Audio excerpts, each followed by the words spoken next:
Hi guys, welcome back to my channel Lush Gardener. In this video we are going to be talking about the successful process of stem cutting. Now these cuttings were done on the 3rd of December 2022 and they were sitting in the same container until the 6th of December 2022, 2 to 3 days of the callus period. After which, once they were calloused, I transferred them to this container. These are basically the biscuit containers, the plastic that usually tends to be left behind. That is what I have used for planting them in. It is working out really well. I have used the same soil mix, which is 80% of aquarium sand and 20% of filtered garden soil. Now after they were calloused, I directly transferred them into these containers. The soil is completely bone dry. There is not even a single drop of water. Now from the 6th of December until today, that is the 22nd of December 2022, I haven't added a single drop of water because of course there were no roots present in it. They were just normal cuttings. So today we will be checking if they have roots or not, because if there are roots, only then we will go ahead and water. If there are no roots present, we will again wait. Now the reason behind this is because if there are no roots and if you're going to water the soil, there is a small chance that the cutting might get rotted. I'm not saying that it will get rotted, but there is a small little chance, which I do not prefer to take. Because if there are no roots present, the succulent cannot absorb that water or moisture that is going to stay around the stem area, and that can lead to a stem rot. I'm not saying it will, but it can. So let me quickly check the first one. This is my Haworthia Melaco. Let's see, as you can see, there are roots present on it. I will check few more of them. This one also has one root, which means that this pot is eligible for watering. Let me check the Haworthia Letizia. As you can see, even this one has a good amount of roots. Even if there is one single root, it's more than enough. The succulent will be able to absorb that moisture into the plant, so into the stem or into the leaves, even if there is one root present. So that's absolutely okay. You don't have to wait for multiple roots. One root is also enough.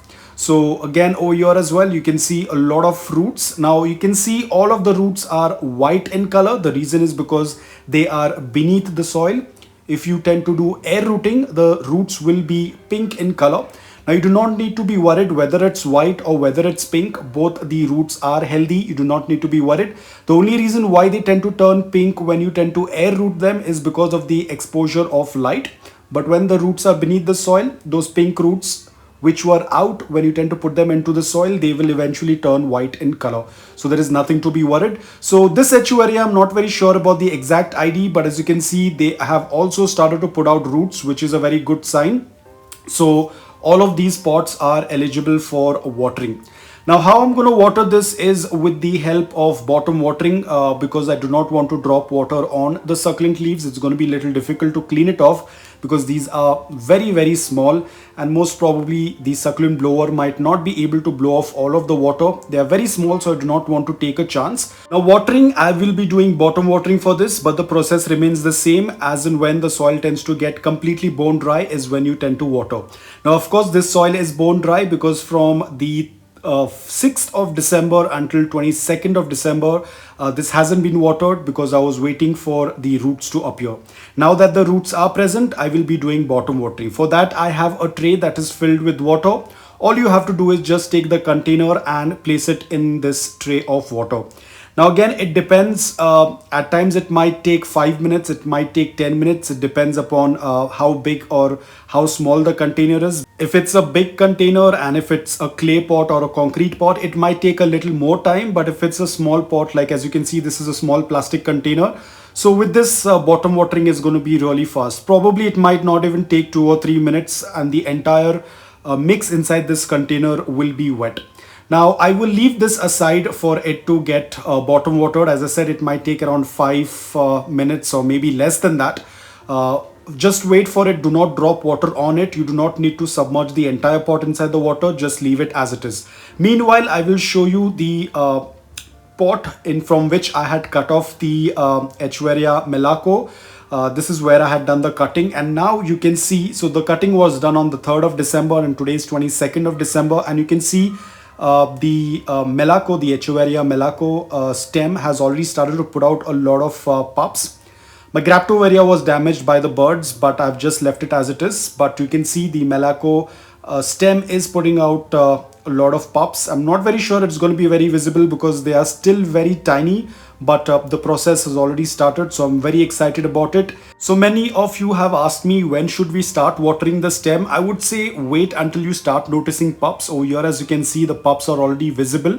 That means that it would require a little bit more watering. So I had not watered this pot as well from the 3rd of December. So today is going to be the first watering of this pot because the pups are visible on the stem. So I'll be going ahead and watering it.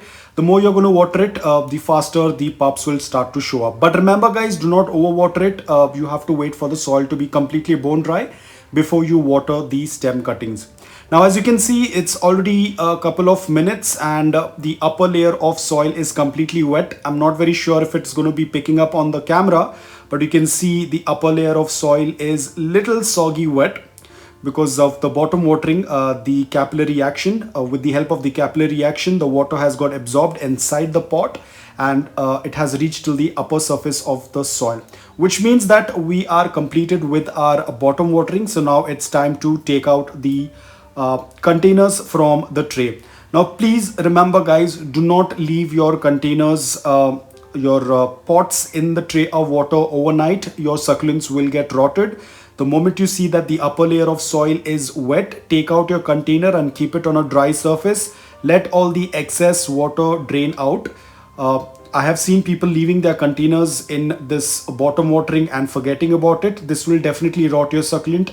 I have already made that mistake once and I might have made a video on it of my moonstone, which I forgot to take it out from the tray of water and it was rotted the next morning. So be very careful. Now this container, if I want, I can do bottom watering or I can do top watering, but I want to finish it quickly, so I will be doing top watering. Again, the same thing, just be very careful. Do not wet the stem by throwing water on it. All you have to do is just water the soil. And now, because the soil has been dry for a very long time, we have to do a complete watering. That is until the water starts passing through the drain hole. So now we are done with the complete watering. That is, the water has started to pass through the drain hole, which means that we are done with the complete watering. Now again, we have to wait for the soil to be completely bone dry and then we will go ahead and water it again. The same thing goes with these stem cuttings as well. Once the soil is completely bone dry, I will go ahead and do the same method of watering, that is bottom watering. Now because my cuttings are very mature, they look small but they are mature, they do have a good amount of coloration. So I tend to expose them to morning direct sunlight for just 1 to 2 hours, and after which they are in indirect but really bright light. Do not keep your cuttings in direct afternoon sunlight. They will get damaged, they will get burnt. So guys, that's all about it. I hope that this video was helpful to you. If it was, please hit the like button. If you're new to my channel, please consider subscribing to it. Until then, take care, stay safe and keep propagating.